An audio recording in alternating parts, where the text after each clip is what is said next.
Good morning, guys. All right, so today you're going to take your constructed response and I want you to do a couple of things. The first thing is I did attach a rubric at the bottom of the stream for the constructed response because I'm going to count it as a quiz grade.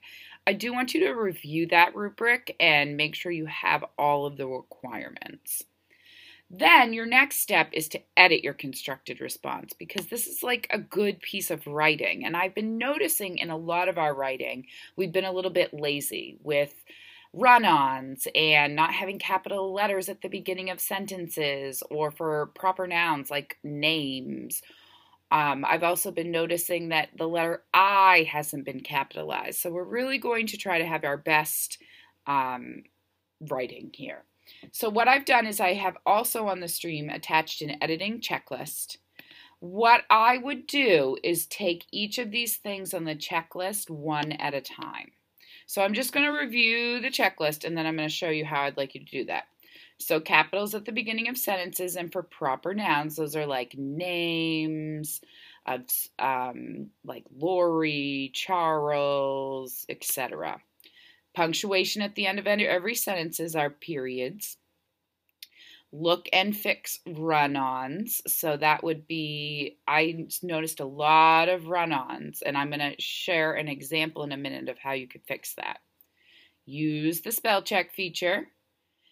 Add commas after every transition, and I'm also going to show you how to do that.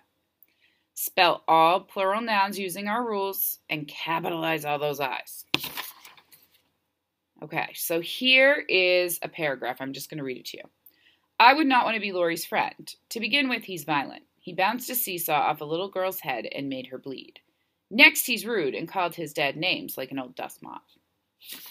So the first thing I'm going to do is I'm going to look at all the capitals at the beginning of my sentences.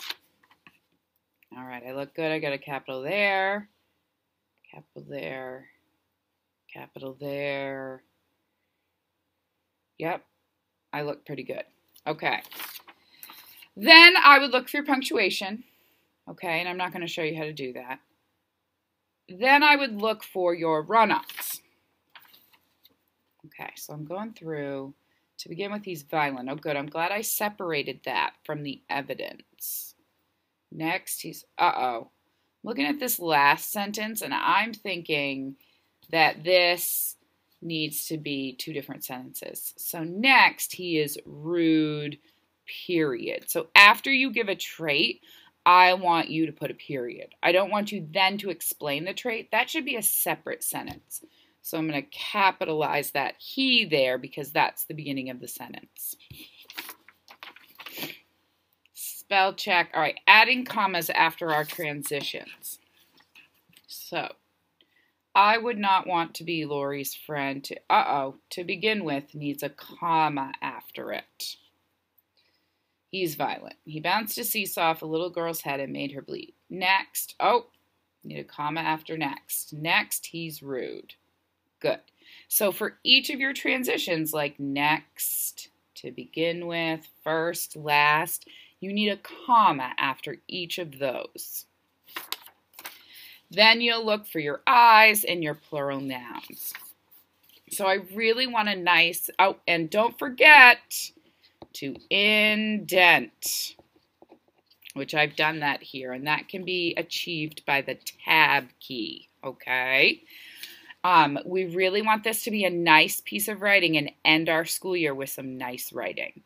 Don't forget, good behavior equals treats. I know it's going to be a little crazy day today. Mrs. Ash is out. I'm out. Please, please, please help us out. We did not want to be out and have our best behavior, which, let's even write that here. Best behavior equals treats. And a happy Mrs. Maines, not a mad Mrs. Maines. We don't want that, okay? All right. Have a great day, and I miss you all. Bye.